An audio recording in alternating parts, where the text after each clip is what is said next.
U.S China Tariff War Part 2. How China discloses and breaks the U.S.'s luxury market. Luxury's dirty secret? That Made in U.S. tag hides a Chinese skeleton. What if I tell you that they deliberately make you think that Made in China means low quality? You would not believe that your Nike sneakers, Lululemon leggings, Apple iPhones, iPads, Burberry clothes, Dolce & Gabbana apparel, Coach bags, Birkenstock sandals, luxury handbags like Gucci, Prada, Miu Miu, Saint Laurent, Armani, Swiss watches are all made in China. Not only this, but your French perfumes, such as those by Chanel and Dior, have 70% of their fragrance bases sourced from China. China weaponized TikTok, leaked factory secrets, and turned America's $4 billion luxury empire into collateral damage. While Trump emphasizes increasing tariffs and banning Chinese goods, China creates boycott China caps for the US and earns money from them. Ironically, even 76% of American flags and MAGA, Make America Great Again hats, are made in China. Cherry on top? 92% of Trump merch is China-made per NYT forensic audit. China is winning this economic jiu-jitsu. The US believed that slapping China with a whopping 145% tariffs would somehow revive American jobs. Instead, China completely dominated America's billion-dollar luxury market, leaving Washington looking pretty hypocritical in the process. Imagine Boeing jets having to make a U-turn right in the middle of a delivery, or White House officials showing up in dresses made in China. This is the real deal. This is the genuine Hermes made in Guangzhou, China, then shipped to New York and priced at a massive $12,000. You pay $12,000, we make it for $380. Stop the scam. It appears that China has successfully hacked the system. This is the story of how Beijing flipped the script on Trump's trade war, turning it into a global spectacle. Let's plunge into how they're breaking down the $400 billion myth of luxury. Welcome back to Global Eye, your go-to spot for all the crucial happenings in the world of geopolitics. The tariff trap. As Washington focuses on semiconductor chips and manufacturing, China has been making some strategic moves of its own, quietly rolling out an economic counteroffensive aimed at one of America's most lucrative sectors, luxury goods. The fancy stuff you're picking up today could be at the forefront of an economic battle that many folks in America don't even know they're fighting. Have you noticed how Chinese shoppers have hit the brakes on buying Tiffany diamonds and Louis Vuitton bags? It's quite intriguing, and it sheds light on one of Beijing's most effective economic strategies in its rivalry with the United States. What I'm about to share with you sheds light on the reasons behind the private panic among Wall Street executives, even as they project a confident front regarding the US economy. Let's take a quick moment to revisit what we covered in Part 1. Since 2018, we have seen a growing back and forth of tariffs and counter-tariffs between the two largest economies in the world. The initiatives that began with the Trump administration have continued under Biden and have now gained momentum under the Trump leadership once again. Only a few months back, President Trump made headlines by declaring a hefty 25% tariff on a whopping $300 billion in Chinese imports. This move particularly targeted sectors such as electronics, machinery, and industrial components, shaking up the trade landscape.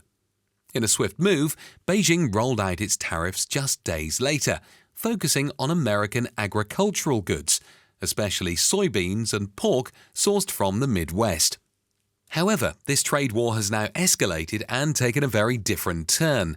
It is unmasking the secrets of the global high-end luxury market that significantly damages the US's big names. The Great Luxury Unmasking. China has completely overturned the idea that Western luxury is the best by exposing three brutal realities. Made in China stands as the foundation of luxury. Believe it or not, even those stunning handbags depend on Chinese craftsmanship for their hardware and materials. It's fascinating to observe how global collaboration influences the luxury fashion industry. These TikTok influencers, such as Wang Sen, are showcasing factories that churn out identical Birkin bags at a fraction of the price, 90% less to be exact. This has led many brands, such as Lululemon, to distance themselves from such associations publicly. Price arbitrage is often seen as a scam. Did you know that luxury goods in the US and Europe can be 30% more expensive? It's not because they're of better quality, it's all about that artificial makeup.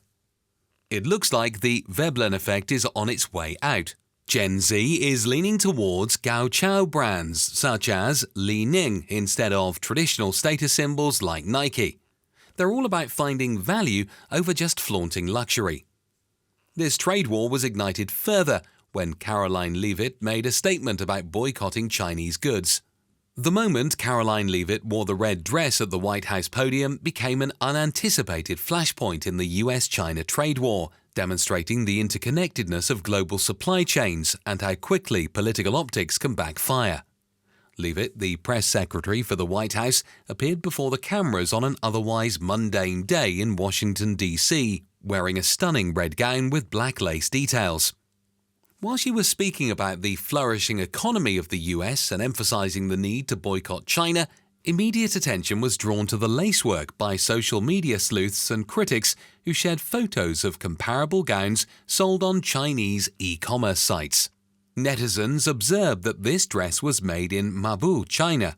An explosive tweet by Zhang Zhishang, the Chinese consul general in Denpasar, Indonesia, on the microblogging platform X, formerly Twitter, sparked the dispute.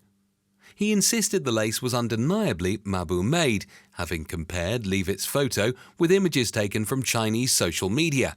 He wrote, "Accusing China is business." It didn't take long for the discussion to go beyond Leavitt's clothing. While some suggested that the garment may have been an imitation or even a French original, others highlighted the issue of counterfeit products in the fashion industry as a whole. Ignoring the symbology was still a challenge. Despite her administration's vehement opposition to Made in China, this high-ranking American official may have been wearing an item from the exact supply chains they were trying to uncouple. At its core, global commerce is complicated and contradictory, and Leavitt's red dress became a powerful symbol of this complexity and contradiction. It revealed how the reality of linked economies makes actual separation almost impossible, despite political leaders' calls for tariffs and boycotts. Despite the amusement and confusion generated by the incident, it served to highlight a fundamental reality. In the modern global arena, no nation can afford to quit another. Just like the delicate lace on Leavitt's dress, the web of globalization is too dense to be untangled without causing havoc. But the question is, why luxury? Why China chose luxury? Let's dissect the significance of premium markets. Luxury products may make up a lower percentage of overall commerce, but they command much larger profit margins, often 60 to 70% compared to manufacturing's 10 to 15%. Numerous multinational companies rely heavily on sales to Chinese customers, including Tiffany & Co., LVMH, Capri Holdings, which owns Michael Kors and Versace, and Tapestry, the owner of Coach, among others. Approximately 35% of the world's luxury expenditure was made by Chinese citizens before the current conflicts. Consider Apple as an example. Although we consider it a tech business in China, it is firmly positioned as a luxury brand due to its high price. As compared to other manufacturing enterprises, its profit margins in the Chinese market have consistently been above 40%. The discretionary nature of luxury products renders them more susceptible to fluctuations. If you want to exert economic pressure without drastically lowering the standard of living for your people, target non-essential goods and services. Customers may switch to them, unlike those who are essential. China is very skilled at identifying where to apply pressure to achieve the best possible result. China is a major consumer market. Let's zoom in on the map of China. Cities like Guangzhou, Shenzhen, Shanghai and Beijing were enormous centers for luxury consumerism before the current conflicts. The Chinese market accounts for nearly a third of the world's luxury goods expenditure, with annual sales exceeding $115 billion. Recently, videos have gone viral showing Chinese factory workers constructing luxury products for companies such as Lululemon, Michael Kors, Louis Vuitton, Birkin, Prada, and Chanel, often at a fraction of their US retail price. These discoveries go beyond a passing trend on social media. They go to the essence of luxury. For instance, according to a cost breakdown shared by Chinese manufacturers, the production of a $1,400 bag may cost as little as $380 in China, with the remaining amount going on branding and the apparent exclusivity of the product. The luxury premium, or just a tax on Western gullibility? Reactions on social media have ranged from astonishment to affirmation to ridicule, with some influential users drawing parallels between the Chinese exposé and a reality TV battle, replete with receipts and behind-the-scenes video. Factory workers have challenged the perception that luxury is inherently connected to Western history or higher quality by sharing photographs and videos of manufacturing lines, eco-friendly materials, and precise craftsmanship. China is undertaking two tasks by revealing these secrets. First, it is retaliating against US taxes. And second, it is turning the table on American firms, exposing them as exploitative of Chinese workers who charge customers inflated rates to create the impression of exclusivity. What is the outcome? Skepticism among consumers worldwide is on the rise, and the luxury sector is facing some harsh realities. Economic analysis. Rapid and devastating consequences have ensued. The stock price of American luxury goods companies has dropped precipitously since February. Initially, Wall Street experts attributed the declines to shifting consumer tastes or broader economic concerns. The coordinated effort was difficult to discern because few people made the necessary connections. The truth, however, emerged during quarterly earnings calls, when executives repeatedly mentioned unexpected challenges in the Chinese market. The effects on the job market have been just as worrisome. More than 1.2 million Americans work in high-end retail or its related industries. Businesses have begun to lower costs as sales in China account for 30 to 40% of their total revenue. While Couch shuttered 3 factories in the northeastern United States, Tiffany & Co. declared a hiring restriction. Although they had experienced interruptions in the past, executives in the luxury sector quietly acknowledged that this one was particularly unique. There is no specific policy or tariff that we can use to inform our pricing. The market has vanished without a trace. With its low labor costs, well-established supply chains, and relaxed regulatory environment, China can manufacture goods for a fraction of the retail pricing in the West.